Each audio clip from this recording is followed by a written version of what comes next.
Hello everyone, কথা ধারাবাহিকের আজকের পর্বে দেখবেন কথা যখন এভিকে ব্লেজার পরিয়ে দেয়, প্রত্যয় সেটা দাঁড়িয়ে দেখে আর নিজের ঘরে গিয়ে বলে, আমি প্রতিজ্ঞা করছি যতক্ষণ না আমাকে কেউ পার্মানেন্টলি ব্লেজার না পরিয়ে দেয় আমি আর ব্লেজার পরবো না। তারপর ঋতু এসে প্রত্যয়কে হেল্প করে, ব্লেজার পরিয়ে দেয়। আর এভি বলে, লেট করছিস কেন, চল। তখন প্রত্যয় বলে, ব্রো তুই বল, ব্লেজার পরিয়ে দেওয়ার পার্মানেন্ট একজন মেম্বার থাকলে ভালো হয়। তখন এভি বলে, দাদার ঘরে উঁকি দেওয়াটা বন্ধ কর। এদিকে প্রমিতের বাড়িতে পার্টির জন্য সবাই চলে আসে আর ম্যান্ডি প্রমিতের বুয়া সেজে আসে, কিন্তু এভির গায়ে পড়ে যায়, যেটা কথার একদম ভালো লাগে না। বলে, দেখুন ওনার তো ঠান্ডা লেগেছে, আপনি বয়স্ক মানুষ, একটু দূরেই থাকুন। আর এভিকে সাইডে নিয়ে গিয়ে তার নজর কাটিয়ে দেয়, মানে আঙুল কামড়ে দেয়। আর কথা এদিকে এভিকে নিয়ে ব্যস্ত থাকলে নীলাদ্রি প্রিয়ার কাছে যায়, প্রিয়ার জন্য খাবার নিয়ে আসে, তাকে কমপ্লিমেন্ট দেয়, কিন্তু প্রিয়া সেটা ভালোভাবে নেয় না। বলে, আমি কোনো সার্ভিস চাইনি আপনার কাছ থেকে, আর অপমান করে নীলাদ্রিকে।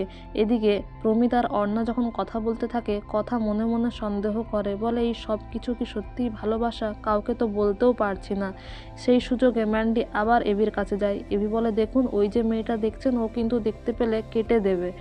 তারপর ম্যান্ডিকে বুড়ি বলে ম্যান্ডিকে সরিয়ে দেয়। আর প্রমিত বলে, ম্যান্ডি না যা তা, এভিকে দেখলেই তার গায়ে পড়ে যায়।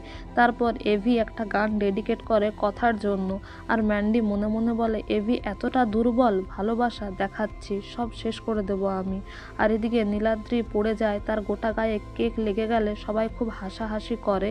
আর এদিকে প্রিয়া যায় নীলাদ্রিকে অপমান করে, আর সেটা নীলাদ্রির খুব খারাপ লাগে। তাই সে বলে যে, আমি আপনাকে কখনো অসম্মান করিনি, অপমান করিনি। আপনি আমাকে ভ্যাবলাচরণ বললে সেটা আমি মজার ছলেই নিয়েছি, কিন্তু আমারও আত্মসম্মান বোধ আছে। আশা করি আমার বাড়িতেও আপনি কখনো অসম্মানিত হননি। আর যদি আপনার অসুবিধা হয়েই থাকে, আপনি আলাদা থাকতেই পারেন, আপনি আমাকে বলবেন, আমি ব্যবস্থা করে দেব, কিন্তু আমি কোনো রকম অপমান অসম্মান সহ্য করব না। তারপর নীলাদ্রি চলে গেলে সবাই সেখান থেকে চলে যায়। আর এদিকে প্রমিত বলে, কিছুই তো জানতে পারলাম না কোথা থেকে ওরা কাঁচামাল জোগাড় করছে। ম্যান্ডি বলে, নিশ্চয়ই কথার নার্সারি থেকে, ওটা শেষ করে দিতে পারলেই সব হয়ে যাবে। এদিকে প্রান্তিকের সঙ্গে দেখা করতে আসে প্রমিত। প্রান্তিক বলে যে, হ্যাঁ ম্যান্ডি ঠিকই বলছে, কথার নার্সারি আছে, ওখান থেকেই সব কিছু নিচ্ছে, ওই গাছগুলো নষ্ট করে দিলেই সব হয়ে যাবে। জগৎ ব্রহ্মপুর ওরা যাবে শিবরাত্রিতে, তুই সেই ফাঁকে আগুন লাগিয়ে দিবি। এদিকে কথা ব্লাউজটা কেটে গেলে সে আলমারি খোলে না, বলে আলমারির আওয়াজে পাচক মশাইয়ের ঘুম ভেঙে যাবে, আমি সেলাই করে নিই। এদিকে এভি বিছানায় কথাকে না পেয়ে সে বলে, তুই কি করছিস কি, আর দেখে কথা ব্লাউজ সেলাই করছে।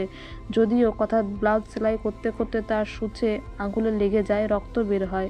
এভি আসে কথাকে হেল্প করতে। এরপর কথা আর এভির একটা মিষ্টি মুহূর্ত আপনারা দেখতে পারবেন। যদিও আগামী পর্বে দেখবেন যে প্রমিত এসে কথার নার্সারিতে আগুন লাগিয়ে দেয়, আর কথা সেটা দেখতে পেয়ে যায়, আগুন আগুন বলে চিৎকার করতে থাকে। আর সেখানে এসে কথা দেখে তার নার্সারির সব গাছ পুড়ে গেছে। কথা খুব কষ্ট পায়, কাঁদতে থাকে। আর এভি বলে, শত্রুপক্ষ জেনে গেছে আমরা এখান থেকেই র মেটেরিয়ালস নিচ্ছি, তাই এটা আগুন লাগিয়ে দিয়েছে। তো বন্ধুরা, এই ছিল আজকের কথা ধারাবাহিকের আপডেট। Thank you.